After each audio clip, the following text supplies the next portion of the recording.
हे कैलासनाथा, हे पिनाकपाणी डमरुधरा, नागभूषण उमावरा, हे पार्वती परमेश्वरा गिरिजापती भवानी शंकरा, तुझ्या पूज्य आणि पवित्र चरणी उज्जैनी नरेश राजा अभिनंदन शतशः प्रणाम शतशः प्रणाम करो, शतशः प्रणाम करो।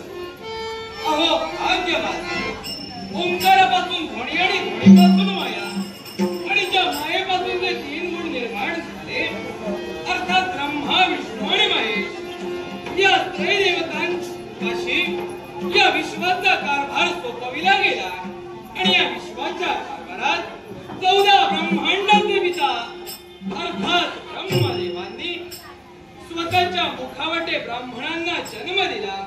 ब्रह्मदेवांच्या बाहूतून क्षत्रियांचा जन्म झाला, ब्रह्मदेवांच्या मांडीतून वैशांचा जन्म झाला आणि ब्रह्मदेवांच्या उजव्या पायाच्या अंतरातून शूद्र जन्माला आले। ब्राह्मण, क्षत्रिय, वैश्य आणि शूद्र असे 4 वर्ण या विश्वाच्या ठाई विभागले गेले आणि या 4 वर्णांपैकी तृतीय वर्ण म्हणजे क्षत्रिय वर्ण होय आणि या क्षत्रिय वर्णात या अभिनंदनचा जन्म झालाय। जन्माला चौऱ्याऐंशी लक्ष योनींचा फेरा चुकून जो मरत मानवाचा जन्म मिळालाय तो सार्थकी लागण्याकरिता म्हणून 12 वर्षाचा प्रदीर्घ काळ आम्ही आमच्या गृहाश्रमी घालविला आणि हा काळ नुकताच या उज्जैनीपर्यंत आमचं येणं झालं। सड्या मोतिकांच्या रांगोळ्या घातल्या, कुणी तोरणं उभारली गेली, अगदी आगत स्वागत माझं करण्यात आलंय। त्याच वेळी माझ्या पित्याच्या मुखावटे मुखोद्गार निघाले, बाळ अभिनंदन, राज्यात तरुण मन आहेत आणि तरुण मनाशी एकरूप झाले पाहिजे, म्हणून याकरिता राज्य कारभाराचा तू सांभाळावा। त्याच वेळी माझ्या पितृदेवांच्या निघणारे बोध वाक्य असलेले जीवितम लोके असलेले असतील पुत्रदानस्य धर्मकीर्ती तोयम स्थिरम। या विश्वाच्या पाठी माणसानं मिळालेला धन शाश्वत आहे, माणसाचा पुत्र तुला पत्नी सुद्धा अशाश्वत आहे, मग शाश्वत ते काय?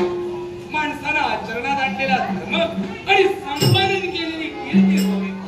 म्हणून या विश्वाच्या पाठीवर कीर्ती संपादन करण्याकरिता योग्य प्रकारे न्यायदान करतोय, अंजली स्थानी पुष्पाणी वासंती करतोय, हाताच्या उंचीत धरलेली सुवासित दोन्ही हातांना सारखाच वास देतात।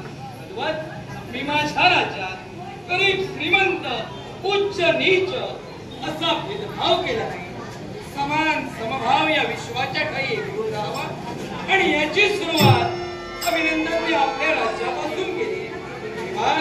तुझ्या कृपेमुळे हा मनुष्याचा जन्म मिळाला, तो कशासाठी असेल? जन्माला ज्यावेळी मनुष्य प्राणी येतो 4 ऋणातून मुक्त होण्याकरिता, 4 ऋण फेडण्याकरिता मनुष्य प्राणी जन्माला येत असतो आणि ते 4 ऋण म्हणजे कोणते असतील? देव ऋण, ऋषी ऋण, पितृ आणि समाज ऋण अशी 4 ऋण प्रत्येक मनुष्य प्राण्यानं जन्माला येऊन फेडायची असतात। देव भक्ती करून देव ऋणातून मुक्त होता येतं, ऋषी महंतांची सेवा करून ऋषी ऋणातूनही मुक्त होता येतं।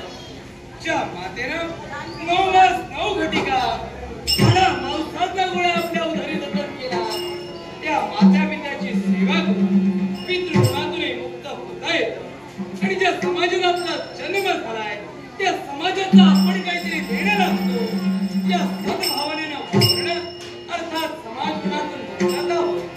म्हणतात अरे करता करविता तू आहेस, निमित्त मात्र मी आहे, तू जसा चालवितो हसवितो आणि खेळवितो तसा हा अभिनंदन चालतोय। देवा तुझ्या कृपेचा मंगलमय आशीर्वाद